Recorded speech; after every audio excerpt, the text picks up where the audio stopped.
박노성 선생님께서 수업 시간에 알려주셨던 방법이었는데요.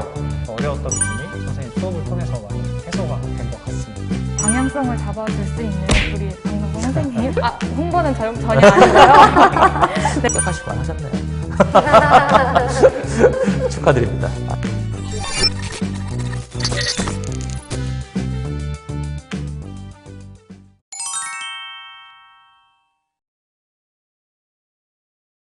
모든 영역이 다 저도 굉장히 어렵다고 생각하는데요. 전 특히 문학이 답이 뭘지 정말 모르겠어가지고, 또 문학에 국어를 잘한다고 하면 문학에 대한 감이 있으신 분들 있으시거든요. 그래서 읽으면 요게 답이니까 요거 같다 이렇게 해서 맞추시는 분들이 계셨는데, 저는 그게 없는 사람인 것 같아요. 그래서 굉장히 좀 어려웠던 것 같은데요. 먼저 현대시 같은 경우는 작년에 새로 나온 개론서가 나왔죠. 그래서 저는 그 개론서처럼 새로 나온 책들은 노송쌤이 또 알려주시거든요. 그런 책들은 알려주시면 바로 구매해서 꼼꼼하게 보는 게 먼저 현대시에서도 가장 중요하다고 생각하고요. 두 번째로는 문학 작품을 해석하는 힘이라고 하죠. 저도 사실 없거든요. 처음 보는 현대시를 어떻게 파악할까, 정말 저는 감이 없어서 많이 보시는 현대시와 관련된 문제집이 있으실 거예요. 그 문제집에 그 주석이 없는 그냥 맨 시를 초에 이렇게 타이핑 그런 거 되게 많이 구하거든요. 그래서 저도 거기 들어가서 그 한 권의 책을 그 시 작품만 타이핑한 그 자료를 모아서 스스로 분석해 보았어요. 그리고 그 스스로 분석을 해보고 거기서 끝나는 게 아니고 그 자습서든 혹은 다른 자료들을 통해서 나는 이렇게 해석했는데 여긴 이렇게 해석이 됐구나. 나는 이렇게 파악했는데 여기는 요렇게 돼서 이렇게 주제를 끌어냈구나. 이거를 파악했던 것 같아요. 그러면서 처음 보는 이게 계속 반복이 되면 처음 보더라도 이거 이렇게 하니까 이거 아닐까? 이렇게 되긴 하더라고요. 근데 저도 또 답이 맞았는지는 모르지만 저는 이런 식으로 현대시는 공부했던 것 같습니다. 다음으로 현대소설은 소설은 정말 작품 문제가 나오면 조건과 작품을 꼼꼼하게 읽는 게 중요하다고 생각해요. 물론 배경 지식이 많으신 분들은 이제 그것도 같이 합쳐서 할 수 있지만, 만약에 그게 없으시다면 일단 문제 자체가 조건이랑 지문을 꼼꼼히 보면 해결할 수 있도록 문제를 출제하고 있기 때문에 현대 소설은 그렇게 나온 것 중심으로 하면 좋을 것 같고요. 네. 그리고 저는 이와 관련해서 저는 개론서도 또 보았고 또 자습서도 보았지만 가장 중요한 건 시험날 그거 잘 보고 하는 게 가장 중요하다고 생각합니다. 다음으로 고전 시가와 산문은 비교적 작품이 좀 정해져 있고 작품군들이 있고 그에 따른 특징들이 있어요. 이걸 처음에 잡는 거 굉장히 어려우실 것 같은데요. 이거는 우리 또 박노성 선생님이 그건 잘해주시거든요. 그것도 잘하나요? 그것도 잘해주시거든요. 그래서 일단 그런 고전 같은 경우는 그런 흐름과 작품군들에 대한 이해를 바탕으로 해서 또 거기서 끝나는 게 아니라 개별적으로 또 그 세세적인 작품들을 이렇게 공부를 했던 것 같아요. 근데 이런 고전 같은 경우는 저는 현대시처럼 분석을 하려고 하지 않았어요.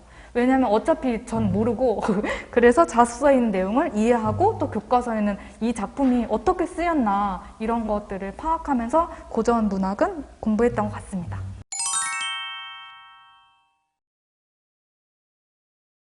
저는 문법을 좋아하는데 못했습니다. 학부 때부터도 그렇고 수험생 때도 굉장히 문법을 좋아하는 반면에 생각보다 문법 개념이 잘 외워지지 않았고, 실제로 또 제가 휴학이 있었고 휴학이 끝나자마자 바로 수험 생활이 시작되어서 정말 비자립적 어근이 무엇인지 또 문장 성분에 있어서 각각의 구성을 다시 공부해야 할 만큼 정말 문법 지식이 정말 밑바닥까지 노베이스 상태까지 떨어졌던 그런 상황이었는데요. 그런 상황에서 보통 많이들 하시는 문법 공부 방법이 개론서를 많이 본다라는 게 대표적이실 것 같아요. 저도 과거에 여러 합격 수기를 찾아보고 합격사례 발표를 찾아보았을 때 정말 듣도 보도 못한 개론서 이름도 많이 들어봤고 막 이런저런 개론서를 보면서 그 각각의 견해 차이를 비교하고 분석해서 나만의 정리본을 만들었다라는 그런 수기도 보았는데요. 솔직히 저는 그렇게 할 자신도 없었고 너무 시간 대비 비효율적인 것 같다고 생각을 했습니다. 그래서 제가 이러한 문법을 어떻게 하면 잘할 수 있을까 고민한 끝에 제가 저만의 노하우라고 하기는 약간 그렇지만 저의 공부 방법을 말씀드리면 저는 우선 첫 번째로 한 권이라도 제대로 보자라는 공부법을 실현했습니다. 개론서를 저는 딱 한 권만 보았는데요. 저는 한 표문을 딱 하나를 봤는데요. 대부분 선생님들이 문법을 개론서를 공부하실 때 아마 그 개념 부분을 주로 많이 보실 거예요. 근데 저는 개념도 중요하다 생각하지만 개념 공부를 처음부터 시험 보는 전날까지 끌고 갈 필요는 없다고 생각합니다. 현재 시험에 문제가 개념을 직접 물어보고 이게 뭐냐라고 묻는 것보다도 이제 제시문을 바탕으로 사례를 바탕으로 발견할 수 있는 것이 무엇인지 도출해내고 추론하는 문제 유형이 나오기 때문에 개념에 대해서는 기본적인 것을 암기하시고 이해하신 다음에 그 다음으로 저는 개론서에 있는 사례 그리고 밑에 있는 주석 설명 그리고 한국어 표준문법 같은 경우는 그 파란색 박스로 추가 설명도 있고 뒤에 뭐 적용 연습이라는 또 추가 여러 개론서를 이렇게 조금 더 같이 넣어놓은 그런 설명들이 있습니다. 그런 설명들을 정말 꼼꼼하게 많이 보았습니다. 그래서 선생님들도 이제 준비하시는 선생님들도 정말 여러 권의 개론서를 보시며 부담을 느끼시는 것보다도 한 권의 개론서를 정말 꼼꼼하게 보시는 게 좋다라고 생각이 들고요. 두 번째로 저의 공부 방법은 사례 중심의 공부 방법이었습니다. 이것은 박노성 선생님께서 수업 시간에 알려주셨던 방법이었는데요. 문법에 대해서 개념을 계속 달달달달 외우는 것보다도 구체적인 예문을 보고 단어를 보고 여기에 숨어있는 문법적인 지식을 끌어내고 연결하는 연습이 중요하다고 생각합니다. 실제로 저는 그래서 박노성 선생님의 7, 8월 강의 그리고 9, 10, 11월 강의에서 해설지에 있는 문법 예시문과 예문들을 3번씩은 본 것 같아요. 보통은 해설지 보실 때 막 중요한 부분, 개론서에 나와 있는 부분이나 굵게 표시가 되어 있는 그런 볼드 처리된 부분만 많이 보시는데 정말 예문들 하나하나 귀찮았지만 3번 이상씩은 다 본 것 같습니다. 그렇게 사례 중심으로 공부를 했다라고 말씀을 드리고요. 마지막 세 번째로는 그래도 문법에 대한 전체적인 틀은 암기를 하셔야 한다고 생각합니다. 세세한 예외 사항이나 견해 차이까지는 굳이 더 막 암기하실 필요는 없다 하더라도 전체적으로 의문론이 있으면은 큰 뿌리, 줄기에 대해서는 알고 가신다면은 아마 문법 공부하시는 데 도움이 되지 않을까 생각이 듭니다.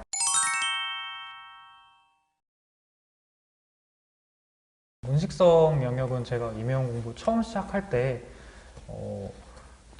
제 개인적으로는 공부를 전혀 하지 못했었던 부분이었어요. 사실 고등학교 때나 또는 학부 때도 저는 학부 때 공부를 워낙 안 해가지고 사실 임용 공부하면서 문식성 교육을 처음 시작하게 됐는데 문식성 같은 경우에는 다른 과목에 비해 많이 보시는 개론서 숫자는 적은 편인 것 같아요.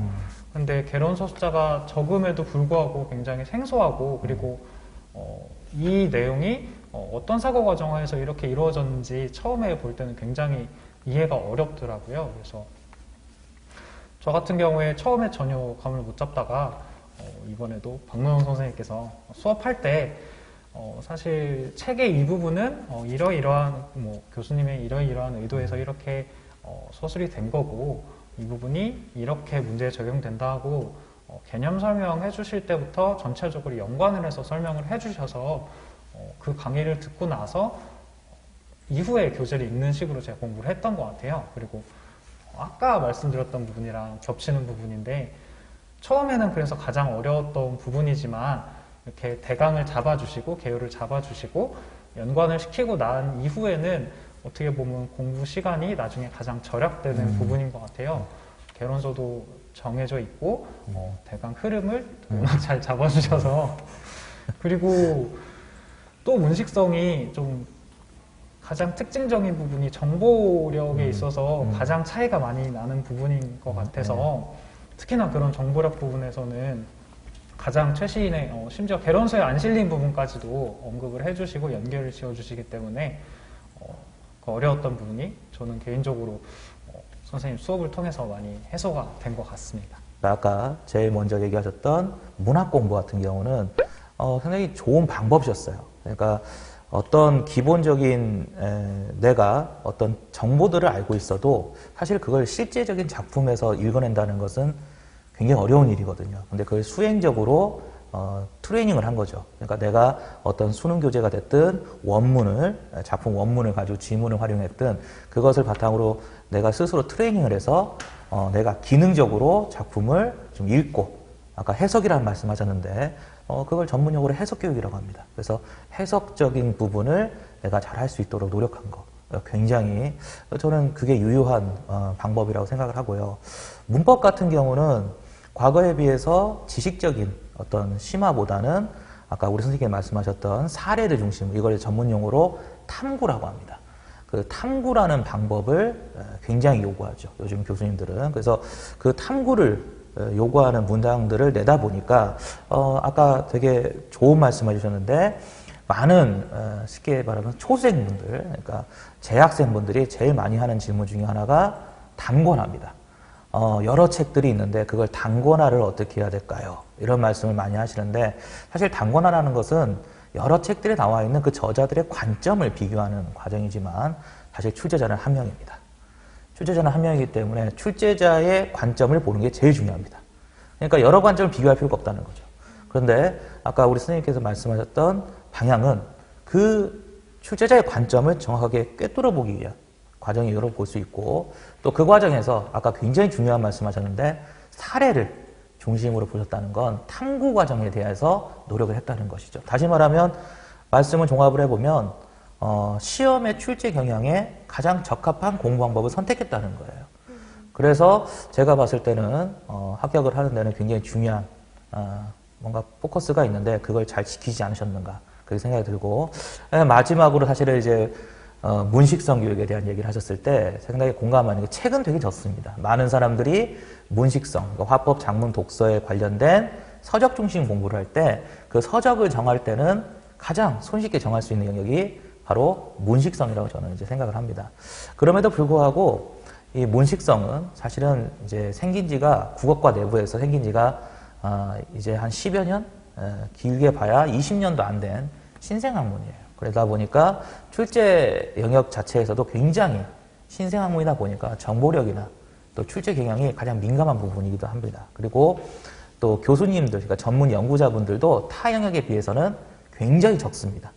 그러다 보니까 아무래도 타 영역에 비해서는 조금 더 이론적인 그런 성향을 갖고 있는 과목이다 보니까 초반에 정보력이나 이런 접근성은 조금 힘들지만 진행이 되는 과정에서 그게 좀 익숙해지면, 아까 정확하게 말씀하셨는데 뒤로 갈수록 문학이나 문법에 비해서는 상대적으로 그 공부의 효용성이 조금 더 올라가는 그런 영역인데, 아무래도 그런 영역에서는 또 선생님께서 제가 가르쳐드린 것을 잘 수렴해서 시험을 잘 봐주신 것 같아서 세 분 이야기가 상당히 공감이 많이 좀 되었습니다. 합격하시기만 하셨네요. 축하드립니다.